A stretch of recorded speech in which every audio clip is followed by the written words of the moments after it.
السلام علیکم. خبر میډیا چینل کې دلته هر کړی وي. امید لرم چې تاسو ټول به روغ جوړ او خوشحاله وئ، ژوند په مزو کې به وئ. دوستانو مینوالو ډېره زیاته دردناکه واقعه رامخې ته شوې ده. تېره ورځ دوستانو حذیفه هلک په یارانه نکړو باندې ډېر زیات په بېدردۍ سره قتل کړی شوی دی. حذیفه هلک خپلو ملګرو په یارانه نکړو باندې قتل کړی دی. هغه ظالم ملګري پولیسو ګرفتار کړي دي. د حذیفه هلک قاتلان نیولي شوي قاتلان بل څوک نه بلکې د حذیفه خپل ملګري راوختل. هغه ملګري د هغوی ګاونډیان دي.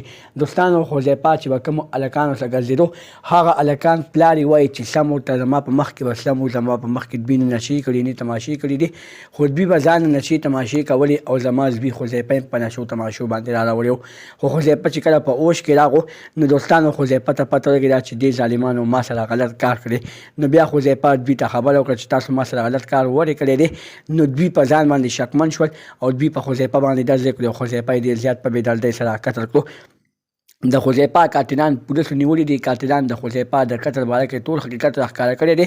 زموږ دا ویډیو خامخا وګورئ چې پوره حقیقت نه ځان خبر کړئ. دغه رنګې نورو معلوماتي ویډیوګانو لپاره زموږ خبر میډیا چینل سبسکرایب کړئ. د نشان خامخا ووهئ. زموږ هر یوانۍ معلوماتي ویډیو تاسو ته په اسانۍ سره میلاویږي. پېښور کې حذیفه هلک په یارانه نکړو باندې خپلو ګاونډیانو ملګرو ډېر زیات په بېدردۍ سره قتل کړی دی. اول یې په حذیفه هلک باندې شراب څښلي دي، نشه یې ورکړې ده. د هغه نشې د هغه شرابو په حالت کې حذیفه هلک سره څلورو کسانو ناروا کار کړی دی. د هغه عزت یې لوټ کړی دی. او بیا چې کله حذیفه په ځان پوه شوی دی او هغوی ته یې حقیقت ویلی چې تاسو ما سره داسې قسمه کار ولې وکړو، زه اوس مور او پلار ته څه جواب ورکوم. نو هغوی ورته په جواب کې ډز ورکړو. هغوی پرې ډز وکړې او حذیفه هلک یې ډېر زیات په بېدردۍ سره قتل کړو. دوستانو موږ د پولیسو نه دا یو التجا لرو چې حذیفه هلک ته د انصاف میلو شي، ځکه چې حذیفه هلک ډېر زیات بد حال سره قتل کړی شوی دی.